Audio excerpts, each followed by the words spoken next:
The GEEK Files, 2025, December 13th, still in Burnaby. Ken Borek Air. So, spring of 87, I wound up at Ken Borek Air. At that time, Ken Borek Air had Uncle Kenny, had was one of the major Twin Otter owners in the world. If you had a Twin Otter, it was usually leased from Ken Borek Air. And, walking into their shop, there was a wall full of wing struts because the DHC-6 Twin Otter had a time limit on the wing struts for some reason. I don't remember why. And that every once in a while, the DOT would extend that time. So they just, when the wing struts, because they weren't making any more of them, they just kept the wing struts tagged with their time on them, hoping on a wall, hoping we're waiting for the DOT to extend their time. Same with the props off the PT6s. I don't know why. And the guys there knew Twin Otters inside and out. Absolutely incredible mechanics, as well as their sheet metal guys. They had an English wheel and several guys who actually knew how to use it. So they could make any panel on a Twin Otter you wanted. So why they wound up with a Caribou is beyond me, because that would be like the red-headed stepchild of Ken Borek. I'm going to get controversial. 87, Northern Washington was burning down. It was just ablaze, which, because of government forest regulations and forest practices, about every 50 years, forests become ripe enough that they're just tinder boxes and they burn. So just like this year or last year, Northern Washington burned. 50 years ago, Northern Washington was burning. And I had to wait because the Caribou was tasked. I mean, it was coming up to the border, and it was all hands on deck to get this stuff under control.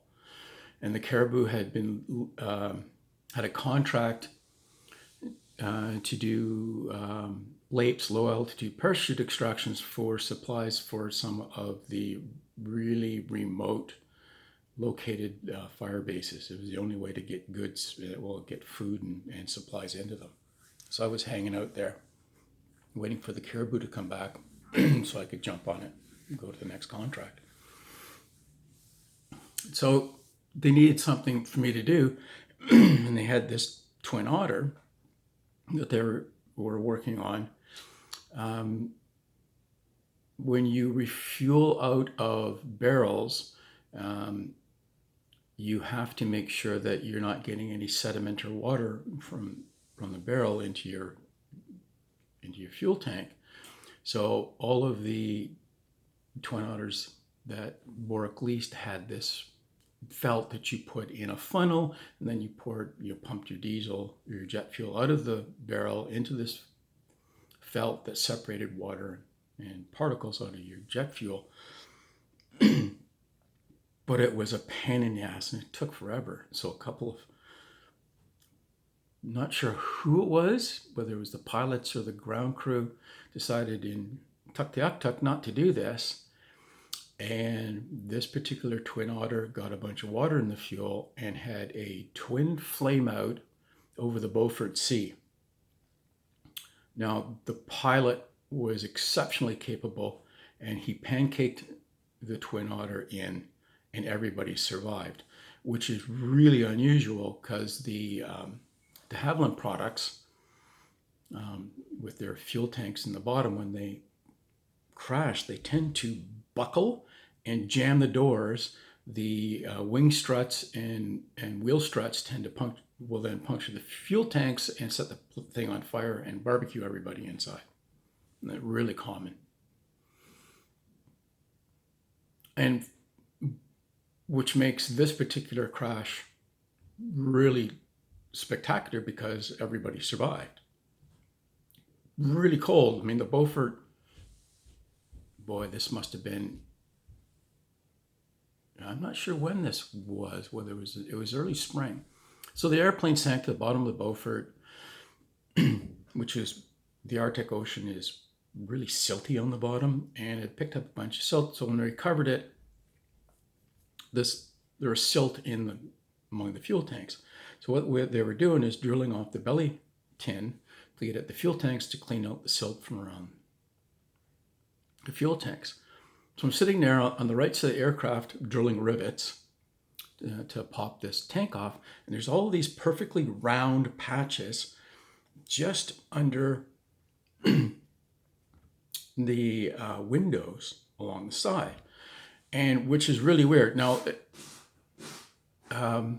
Twin Otters are real bush planes, and they're on a lot of unimproved strips, so they get a lot of gravel rash down the sides from the big tires kicking up gravel and crap when they land. I'm talking to one of the other tin benders and said, really weird, consistent gravel rash down the side of this aircraft. And he looked at me and said, do you remember Jonestown? I said, yeah. He said, this is the aircraft where the governor and his staff were shot. So what I was looking at was bullet hole patches down the side of this aircraft. So I was gone, but they got this aircraft back together. Like, this fire in northern Washington went on for months. It was really horrific. They turned around and got this aircraft going and leased it to someone in northern Washington.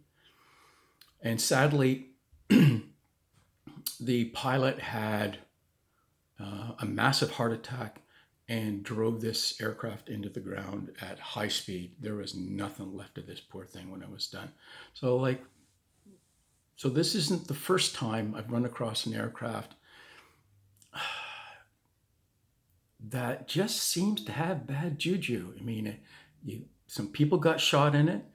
It had a dual flame out and crashed, and then finally it just crashed straight into the ground, making a smoking hole. Anyway, so the Caribou came back, and I met the Captain Dean Wilson, the co-pilot Greg Venus, and Dale something, the mechanic that I was supposed to replace.